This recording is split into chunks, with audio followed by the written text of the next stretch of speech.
मित्रों नमस्कार।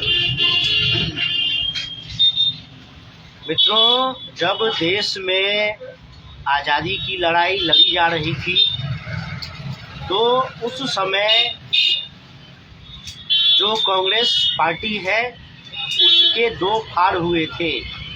एक धारा बना था गरम दल और एक धारा बना था नरम दल। और उस समय भी जब देश में स्वतंत्रता की लड़ाई लड़ी जा रही थी तो उस समय भी बहुत से समाज सेवी संस्थाएं थी, बहुत से राजनीतिक दल थे, लेकिन मुख्य रूप से कांग्रेस था। और फिर बाद में कांग्रेस दो रूपों में विभाजित हुआ, एक गरम दल के रूप में और एक नरम दल के रूप में। जो नरम दल था उसका झुकाव अंग्रेजों के तरफ था, मुगलों की तरफ था, और जो गरम दल था वह सच्चा राष्ट्रवादी लोग थे। लेकिन बाद में जब देश आज़ाद हुआ तो बहुत सारे नेता तो जेल गए, मारे गए अंग्रेजों के हाथों, और फिर राजनीति में उनकी कोई पूछ नहीं हुई। और बाद में गांधी नेहरू से जुड़े लोग सत्ता में आए और वह राज किया। और 1925 में देश तो आज़ाद हुआ 1947 में, और 1925 में आरएसएस का गठन हुआ। तो आरएसएस का जो मूल विचारधारा है वह है सच्चा राष्ट्रवाद, राष्ट्र की सेवा और राष्ट्र के जनमानस की सेवा और धर्म का उत्थान। तो जब राजनीति शुरू हो रही थी, जब देश आज़ाद हुआ तो कांग्रेस को सत्ता प्राप्त हुआ। तो उसी समय से ही राजनीतिक विद्वेष में कांग्रेस पार्टी आरएसएस का विरोध करना शुरू किया। और आरएसएस अपना काम जो है नियमित रूप से जारी रखा कि किस प्रकार से राष्ट्रवाद की भावना जागृत हो, एकता समरसता की भावना जागृत हो, सनातन हिंदू धर्म का उत्थान हो। लेकिन कांग्रेस पार्टी आरएसएस का तो यह सब था कि राष्ट्र का उत्थान करना है, जागरूकता फैलाना है, समरसता फैलाना है, सेवा भाव फैलाना है। लेकिन कांग्रेस का था कि तुष्टीकरण करके और केवल सत्ता सुख प्राप्त करना है। तो इसी से प्रेरित होकर के, यानी कि आरएसएस का जो समरसता था कि सामाजिक समरसता हो, क्योंकि आरएसएस के चिंतकों का, विचारकों का यह आकलन था कि इस्लामी आक्रमण में हमारे देश में लोगों में ईर्ष्या द्वेष की भावना बढ़ाई जा रही है, लोगों को मुसलमान बनाया जा रहा है, लोगों को ईसाई बनाया जा रहा है। तो इसलिए हिंदुओं में राष्ट्रवाद की भावना जागृत हो और सनातन हिंदू धर्म में आस्था निष्ठा की भावना जागृत हो, इसके लिए संघ अपना कार्य कर रहा था। तो उसी समय से इस्लाम, ईसाई, वामपंथ ने मिल करके अपना अपना साम्राज्य स्थापित करने के लिए, हिंदुओं में फूट डालने के लिए जाति विभेद को बढ़ाना शुरू किया। और जाति विभेद को जो बढ़ाना शुरू किया तो कांग्रेस ने भी उस नीति को अपनाया, क्योंकि कांग्रेस को सत्ता सुख प्राप्त करना था। तो कांग्रेस ने इस्लाम, ईसाई और वामपंथियों के साथ गठजोड़ करके वहीं अंग्रेजों की फूट डालो राज करो की नीति को आगे बढ़ाना शुरू किया। और इसी से प्रेरित होकर के भीमराव अंबेडकर ने भी आरक्षण की व्यवस्था की और वामपंथियों ने इस बात का प्रचार प्रसार करना शुरू किया कि इस देश में सवर्णों ने दलितों का शोषण किया है, सवर्णों ने दलितों पर अत्याचार किए हैं। और यह सब बातें 1947 के बाद शुरू हुई है, देश की स्वतंत्रता के बाद शुरू हुई है। क्योंकि अगर वास्तव में सवर्ण दलितों का अत्याचार करते, शोषण करते, तो यह बातें बहुत पहले से उठाई जाती, और जब बहुत पहले से उठाई जाती तो उसका ऐतिहासिक साक्ष्य होता, इतिहास में उसका उल्लेख होता। हालांकि मुंशी प्रेमचंद जैसे जो कवि हैं उनकी कुछ कविताओं को लेकर के बताया जाता है कि मुंशी प्रेमचंद जब गरीबों की आवाज़ उठाते हैं, किसानों की आवाज़ को उठाते हैं, तो ऐसा प्रतीत होता है कि वास्तव में यानी कि सवर्ण ने अत्याचार किया है दलितों पर। इसको सत्यापित करने के लिए, सत्य स्थापित करने के लिए मुंशी प्रेमचंद जैसे कवियों का भी इसमें नाम डाला जाता है। लेकिन मुंशी प्रेमचंद से भी पहले तो कभी इस बात का उल्लेख नहीं है। मुंशी प्रेमचंद गरीबी पर आवाज़ उठाते थे, कुरीति पर आवाज़ उठाते थे, विकृति पर आवाज़ उठाते थे।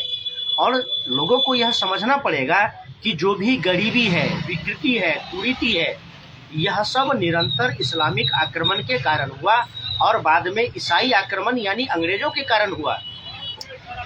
क्योंकि हमारा देश भारत जहां 7 लाख, अंग्रेजों के समय में भी 7 लाख गुरुकुल चलते थे, जबकि अलाउद्दीन खिलजी ने नालंदा विश्वविद्यालय को जलाया था, तो इतना सुखी संपन्न देश भारत, यहाँ के लोग गरीब कैसे हुए?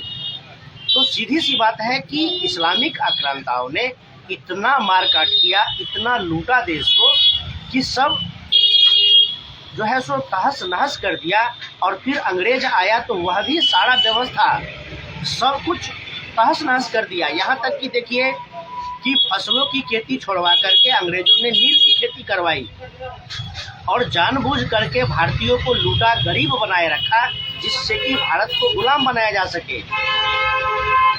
इस्लामिक आक्रांता मंदिरों को लूटता था, राजाओं को लूटता था, राजाओं के खजानों को लूटता था और वह अपने इस्लामिक देशों में भेज देता था, या फिर अपने इस्लामिक साम्राज्य को बढ़ाने के लिए, सैन्य व्यवस्था करने के लिए, युद्ध लड़ने के लिए खर्च करता था।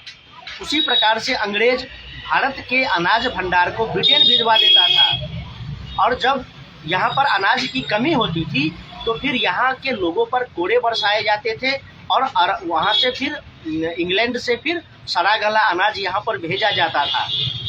तो इसके जड़ में अगर हम जाएंगे तो बहुत लंबी कहानियाँ हैं जो लोगों को पता नहीं होता है।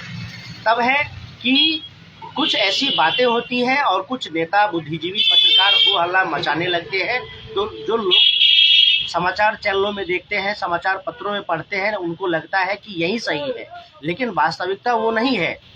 तो सवर्णों को अगड़ी, मतलब भारत देश की जनता को अगड़ी पिछड़ी में बांट कर लड़ाने का जो षड्यंत्र है वह इस्लाम, ईसाई, वामपंथ और कांग्रेसियों का है।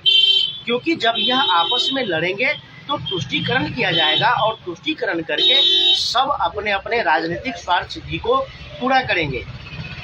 अब लड़ाई अगड़ी पिछड़ी की होती है, दलित सवर्ण की होती है, तो मरता कौन है, कटता कौन है, नुकसान किसको होता है? हिंदू को होता है, इस देश के नागरिक को होता है।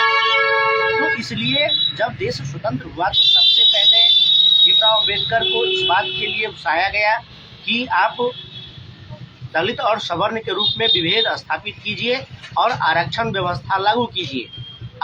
बिना आरक्षण व्यवस्था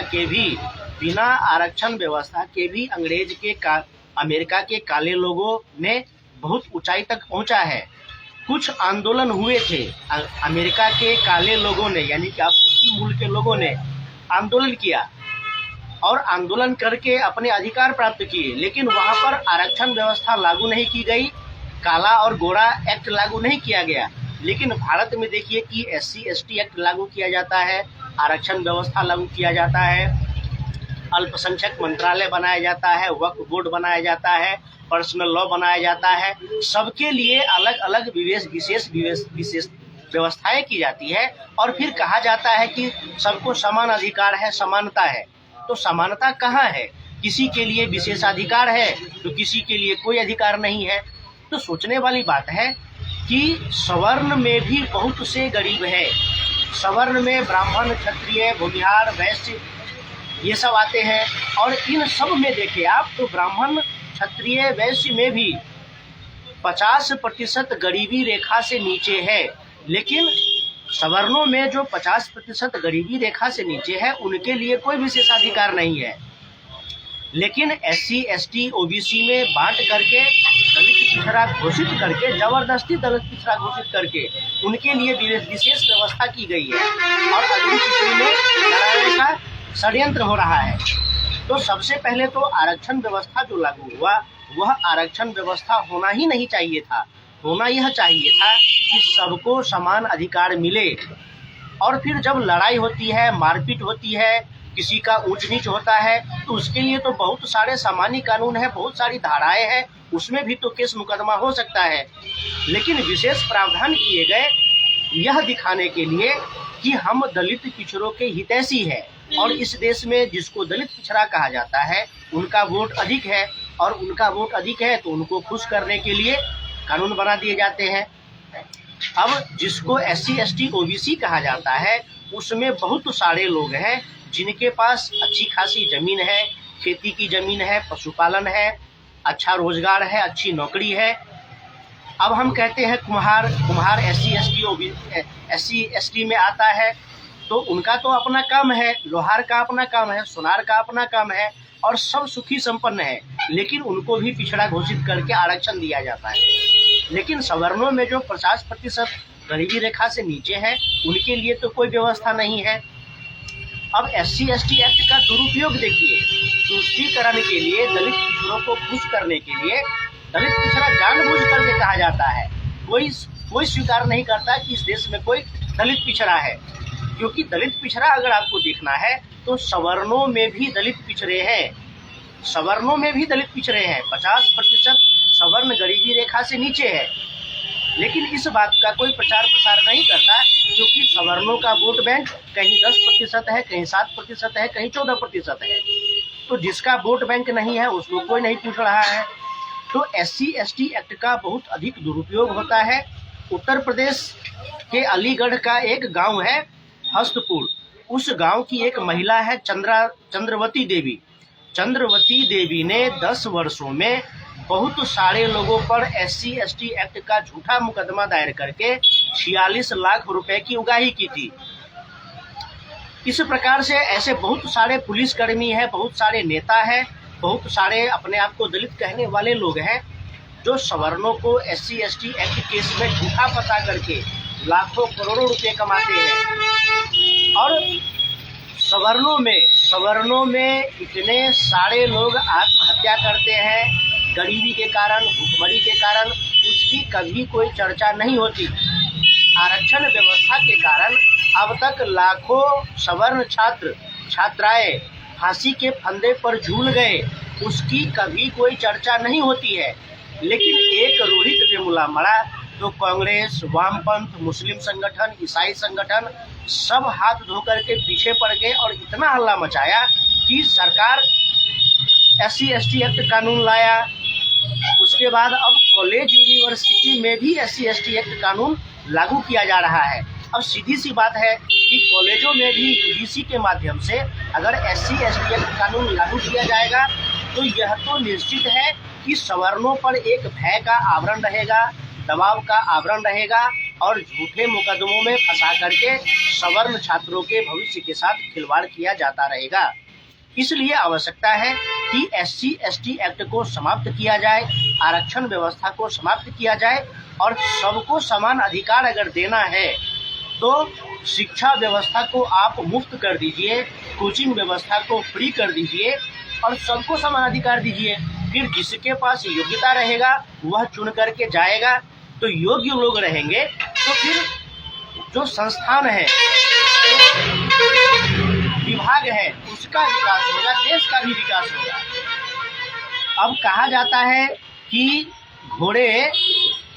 घोड़ा अधिक तेज दौड़ता है तो उसके पैर में रस्सी बांध दो, और गधा कम तेज दौड़ता है और कहो कि यह गधा सूचित है, वंचित है, पीड़ित है, घोड़ा को दौड़ने ही नहीं देंगे, हम गधे को दौड़ाएंगे, तो ऐसा कैसे हो सकता है। तो सवर्णों में भी तो 50% सवर्ण गरीबी रेखा से नीचे है, वह तो दलित पिछड़ा है, वह भी तो दलित पिछड़ा है, फिर उसके हित की बात कोई क्यों नहीं करता। और जब शोषण की बात आती है तो देखते हैं कि प्रति वर्ष लाखों के संख्या में हिंदू अपने मोहल्लों से पलायन करते हैं, हिंदुओं की बहन बेटियां मारी जाती हैं लव जिहाद में, मतांतरण में, फिर उसके लिए कोई आवाज़ क्यों नहीं उठाता। अगर इस देश में भेदभाव होता है, शोषण होता है, अत्याचार होता है, तो इतने सारे ईसाई मिशनरी जाते हैं, दलितों का, आदिवासियों का मतांतरण करवाते हैं, फिर न कोई भीम आर्मी आता है, न कोई कांग्रेस का नेता आता है, न कोई वामपंथ का नेता आता है, फिर वहाँ सबका मुंह क्यों सिल जाता है। तो अत्याचार तो इस देश में इस्लामिक आक्रांताओं ने किया है, अत्याचार तो इस देश में अंग्रेजों ने किया है, फिर सवर्ण को झूठा क्यों फंसाया जा रहा है। क्योंकि इस देश से सवर्ण समाप्त हो जाएंगे तो हिंदुत्व समाप्त हो जाएगा, और जब हिंदुत्व समाप्त हो जाएगा तो इस्लाम, ईसाई, वामपंथ, कांग्रेस लूट करके इस देश को खाएंगे और फिर से इस देश को तोड़ेंगे। तो संघ की, RSS की जो सामाजिक समरसता का अभियान है, यह कांग्रेस को बुरा लगता है, यह इस्लामिक संगठनों को बुरा लगता है, यह ईसाई संगठनों को बुरा लगता है। क्योंकि आरएसएस को पता है कि इस देश में लंबे समय से इस्लामिक आक्रमण हुए, ईसाई यानी अंग्रेज आक्रमण हुए, और फिर से वही आक्रमणकारी मानसिकता देश को तोड़ना चाहता है।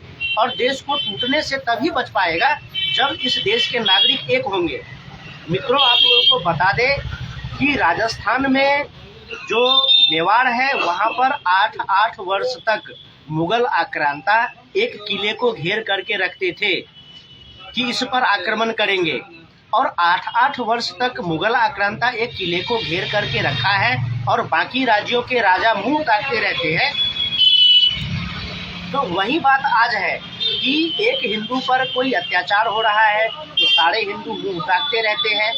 तो जो संघ की समरसता है, समरसता को बढ़ाने का योजना है, उसको कांग्रेस, वामपंथी, ईसाई, इस्लाम मिलकर के तोड़ना चाहता है। इसलिए अगड़ी पिछड़ी में लड़ाया जाता है और ऐसा कहानी बनाया जाता है कि सवर्णों ने दलितों का शोषण किया, अत्याचार किया, इसलिए आज SC/ST एक्ट की व्यवस्था होनी चाहिए, जबकि ऐसा कुछ होता ही नहीं है। हम समाज में देखते हैं, हमारे घर में शुरू से लेकर के अंत तक कहीं न कहीं किसी न किसी जाति का योगदान होता है। वह हमारे बीच में है, हम उनके बीच में है, हम सारे हिंदू समाज एक दूसरे के बीच में है। फिर अमीर और गरीब तो हर जाति में है, अमीर और गरीब तो हर जाति में है। तो फिर आरक्षण बना करके, SC/ST एक्ट बना करके फिर विभेद क्यों पैदा किया जाता है?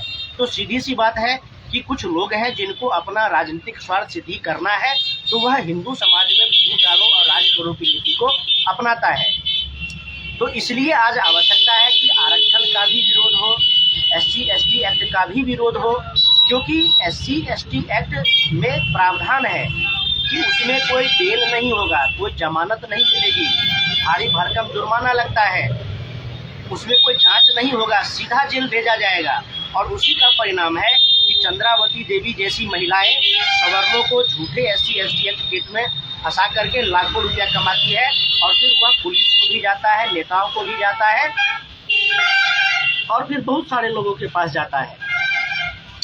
तो अब ऐसा है, अब एक मामला देखिए, अब एक मामला आया है दरभंगा जिला का कुशेश्वर स्थान थाना है। दरभंगा जिला का कुशेश्वर स्थान थाना है। उसमें एक गांव है हरिपुर, तो उस गांव का एक व्यक्ति है अशरफी पासवान, जो राजमिस्त्री का कार्य करता है। तो एक ब्राह्मण के साथ उसका यह तय होता है कि हम मकान बना देंगे और फिर बाद में आप हमको पैसा दे दीजिएगा। तो अशरफी पासवान मकान बना दिया। अब उसका जो मजदूरी है वह मांगने के लिए वह बार बार जाता है, तो थोड़ा थोड़ा करके उसको पैसा दिया जाता है। फिर वो बाद में कहता है कि नहीं, अधिक दिन हो गया, अब हमको सारा पैसा एक साथ दे दीजिए। तो ब्राह्मण व्यक्ति पैसा देने में असमर्थ रहता है, तो फिर मारपीट, गाली गलौज की स्थिति उत्पन्न हो जाती है। और उसके बाद अशरफी पासवान क्या करता है, तो 75 ब्राह्मणों के विरुद्ध और 170 अन्य ब्राह्मण यानी अज्ञात के विरुद्ध कुल 250 लोगों के विरुद्ध SC/ST एक्ट में मुकदमा दर्ज कर देता है। अब जो गांव के बाहर है, दिल्ली मुंबई में नौकरी कर रहा है, उसका भी नाम डाल दिया, गाली गलौज कर दिया। तो एक आवरण बनाया गया है इस समाज में, एक झूठ फैलाई गई है इस समाज में कि सवर्णों ने दलितों पर अत्याचार किया, विशेष करके ब्राह्मणों ने दलितों पर अत्याचार किया। जब यह कहानियां फैलाई जाती है समाज में, तो जो दलित पिछड़े अपने आप को मानते हैं, उनके मन में एक भावना घर कर जाती है कि सही बात है, ब्राह्मणों ने हम पर अत्याचार किया है, हम उसका बदला लेंगे। और जब यह बात होती है तो आप चौक चौराहों पर सुनते होंगे कि कोई ब्राह्मणों को गाली दे रहा है। एक IAS अधिकारी संजय वर्मा जो ब्राह्मण की बेटियों को गाली देता है, चंद्रशेखर जैसे लोग जो भीम आर्मी चलाता है वह ब्राह्मणों को गाली देता है, और ऐसे बहुत सारे पेरियारवादी, बहुत सारे दलितों के नेता हैं जो ब्राह्मणों को गाली देता है, ब्राह्मण की बहन बेटियों को गाली देता है। बहुत सारे वामपंथी नेता है, बहुत सारे दलित नेता है जो कहता है इस देश से ब्राह्मणों को भगा देना है, ब्राह्मण यूरेशिया से आकर के हम पर अत्याचार किया है। तो ब्राह्मण विरोधी झूठी कहानियां जब समाज में फैलाई जाती है तो तो बहुत सारे दलित उसको सुन करके उनमें एक बदले की भावना जब आती है तो वह चौक चौराहों मोहल्लों पर ब्राह्मणों को गाली देते हैं, ब्राह्मण बहन बेटियों के बारे में अभद्र भाषा का व्यवहार प्रयोग करते हैं। और ब्राह्मण को तो पता है कि भाई यह सब षड्यंत्र चल रहा है, हम क्या कर सकते हैं, और कुछ कर ही नहीं सकते, क्योंकि अगर कुछ कहेंगे जवाब देंगे तो तुरंत जा करके SC/ST एक्ट में केस कर देगा और उसमें कोई सुनवाई नहीं, कोई जमानत नहीं, कोई बेल नहीं, सीधा जेल जाओ या फिर 4 लाख 5 लाख 10 लाख दे करके समझौता करो। तो यह सब जो नफरत की राजनीति की जा रही है इस देश में, अगड़ी पिछड़ी के नाम पर लड़ाया जा रहा है इस देश में, यह बहुत बुरी बात है। अगर सही मायनों में इस देश का विकास करना है तो तुरंत प्रभाव से आरक्षण भी समाप्त हो, SC/ST एक्ट भी समाप्त हो, अल्पसंख्यक आयोग समाप्त हो, वक्फ बोर्ड समाप्त हो, क्योंकि वह ब्राह्मण जो चींटियों को दाना देता है, जो पौधों को पानी देता है, वह कभी किसी का शोषण अत्याचार नहीं कर सकता है। और ब्राह्मण श्रेष्ठ है, ब्राह्मण श्रेष्ठ है क्योंकि वह बुद्धिजीवी है, उसमें बुद्धि है, उसमें विवेक है।